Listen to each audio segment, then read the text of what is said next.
सुप्रभात। मैं डॉक्टर सुनील कुमार सिंह, सहायक प्राचार्य हिंदी विभाग, रामाश्रय बालेश्वर महाविद्यालय, दलसिंहसराय, समस्तीपुर।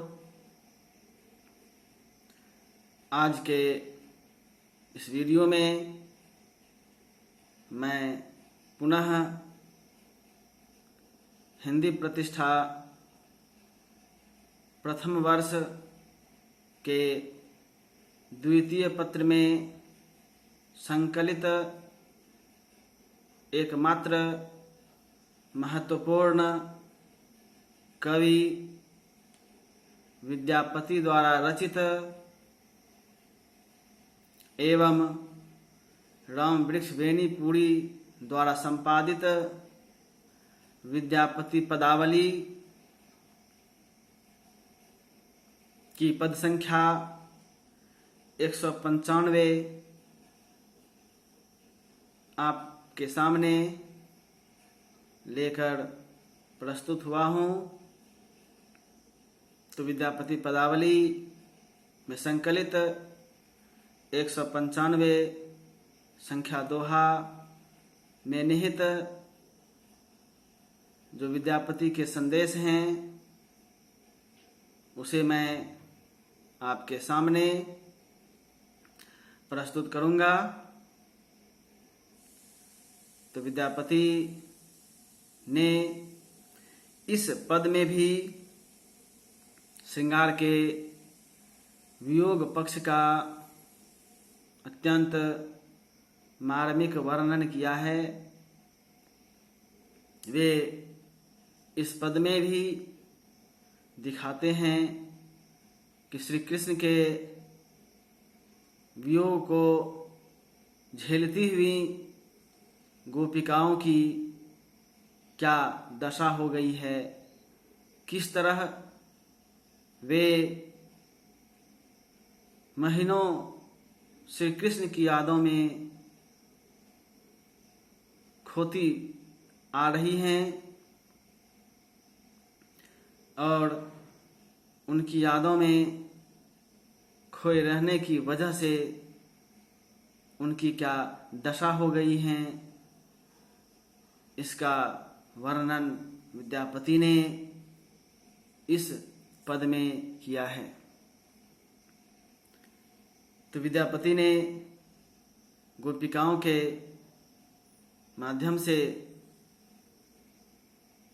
उनके मन की भावनाओं को व्यक्त करते हुए लिखा है।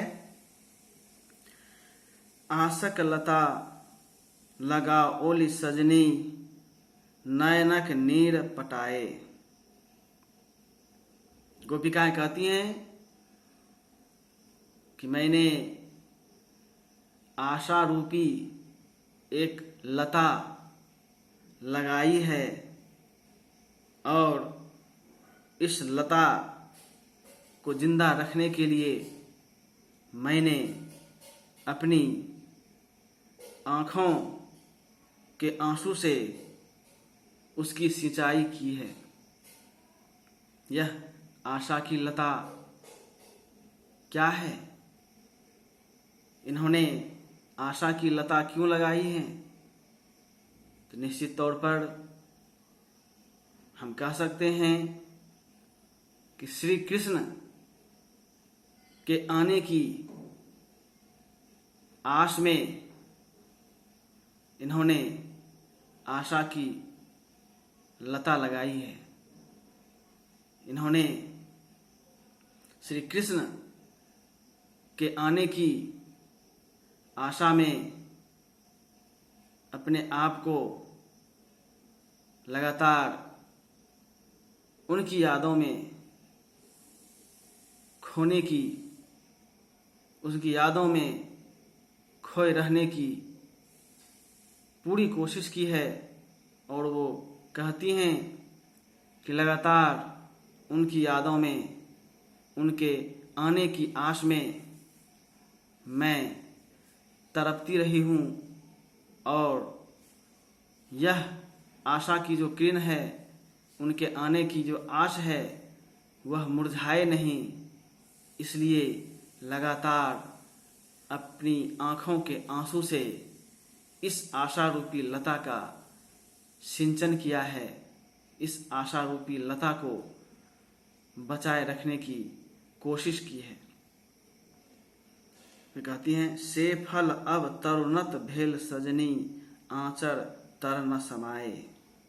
कहते हैं यह आशा रूपी जो लता है, इसमें अब फल लग गए हैं, अर्थात बहुत दिन से श्री कृष्ण के आने की आस में उनका इंतजार कर रही हैं, और ऐसी स्थिति में अब जो फल है, अर्थात उनके शरीर की जो बनावट है, वह तरुणावस्था को प्राप्त कर गई हैं। जिस समय वो छोड़ के चले गए थे, उस समय ये गोपिकाएं बाल्यावस्था में थीं, लेकिन अब ये तरुणावस्था को प्राप्त कर गई हैं, युवावस्था को प्राप्त कर गई हैं। आंचर तर न समाए, यानी यह अवस्था अब युवावस्था को प्राप्त कर गई हैं, जिसे आंचल के नीचे छुपाना भी संभव नहीं हो रहा है। यानी यह अब संसार के सामने अपनी पूर्ण युवावस्था के साथ प्रस्तुत हो गई हैं। कांच सांच पहु देखी गेल सजनी, तसु भन भेल कुह भान। आगे वे कहती हैं कि अब जो स्थिति है हमारी, वह पूर्णतः विकसित हो चुकी है। हमारे जो स्वामी हैं, वह जिस तरह से हमें बाल्यावस्था में देख कर गए थे, जिस समय की मैं छोटी थी, उस अवस्था को देखकर वो गए थे, लेकिन अब वो स्थिति नहीं रह गई है। अब मैं तरुणी हो गई हूँ, जवान हो गई हूँ, लेकिन आज भी वे मेरे पास आने को तैयार नहीं हैं, वो मेरे पास नहीं हैं। इसलिए इस अवस्था में मेरे मन में बहुत ही निराशा उत्पन्न होती जा रही है। दिन दिन फल तरुणत भेल सजनी, अहुखन न करु ज्ञान। कहती हैं लगातार दिन पर दिन मैं तरुणावस्था को प्राप्त करती जा रही हूँ, लेकिन अभी तक भी मेरे प्रियतम मेरे सुध को लेने के लिए मेरे पास नहीं आ रहे हैं। मेरा सुध वो नहीं ले रहे हैं, जिससे कि मेरे मन में बहुत दुख उत्पन्न हो रहा है। उनके वियोग में मैं लगातार इस अवस्था में तड़प रही हूँ। सब कर पहु परदेश बसी सजनी, आयल सुमिरी स्नेह। वे अपनी नियति को खोटी बताती हैं और कहती हैं कि सभी के पति परदेश बसते हैं, परदेश में रहते हैं, परदेश जाते हैं, लेकिन जब प्रेम के साथ उसका स्मरण किया जाता है, उसको याद की जाती है, तो वे अपनी प्रियतमा से मिलने के लिए वापस आते हैं। लेकिन हमर अहन पति निर्दय सजनी, नहीं मन बाढ़े नेह। लेकिन हमारे जो पति हैं, जो प्रियतम हैं, वे बिल्कुल लगता है जैसे निर्दयी हो गए हैं, क्रूर हो गए हैं, कठोर हो गए हैं, जो इतने दिनों से हमसे दूर हैं और हम प्रेम पूर्वक उनको याद कर रहे हैं, फिर भी वो वापस आने को तैयार नहीं हैं, हमसे मिलने को तैयार नहीं हैं। लगता है जैसे कि वे मुझे भूल चुके हैं, निष्ठुर हो चुके हैं। सुकवि विद्यापति गाओल सजनी, उचित आओत गुण साह। अंत में कवि विद्यापति उन गोपिकाओं को सांत्वना देते हुए कहते हैं, हे युवतियां, आप निराश न हो। उचित समय आने पर आपके जो शाह हैं, आपके जो पति हैं, आपके जो प्रियतम हैं, वे निश्चित तौर पर आपके पास आएंगे, आपसे मिलेंगे और आपकी मनोकामना पूर्ण करेंगे। उठी बधाव करु मन भरी सजनी, अब आओत घर नाह।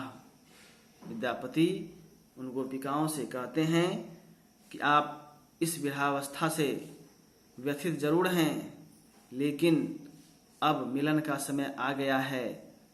आपके पति यथाशीघ्र आपसे मिलने आ रहे हैं, इसलिए आप उठिए और उठकर मन भरकर बधाव गाएं, खुशियां मनाएं कि बहुत दिनों के बाद आपके प्रियतम, आपके नाह, आपके प्रेमी आपके घर आ रहे हैं। इसलिए आप उठिए, इस दशा को त्यागिए और खुशियां मनाइए कि अब वे यथाशीघ्र आपसे मिलने आपके घर आ रहे हैं। तो इस तरह विद्यापति ने इस पद में भी श्रृंगार के वियोग पक्ष का मार्मिक चित्रण किया है। उन्होंने इसमें दिखलाया है कि किस तरह श्री कृष्ण की यादों में, अपने प्रेमी की यादों में गोपिकाएं खोई हुई हैं। उनकी यादों में, उनकी आस में लगातार विरह व्यथा को झेल रही हैं, उन्हें याद कर रही हैं, उनसे मिलने की आकांक्षा रखती हैं और इस आशारूपी लता को जगाए रखने के लिए, आशारूपी लता को जिंदा रखने के लिए वे लगातार अश्रु से इस आशा की किरण को जगाए रखना चाहते हैं, लगातार अश्रु प्रवाहित कर रही हैं। तो इस तरह इसमें विद्यापति ने दिखलाया है कि इस वियोगावस्था को झेलते झेलते गोपिकाएं मजबूर होकर अपने प्रेमी को उलाहना भी देती हैं। उन्हें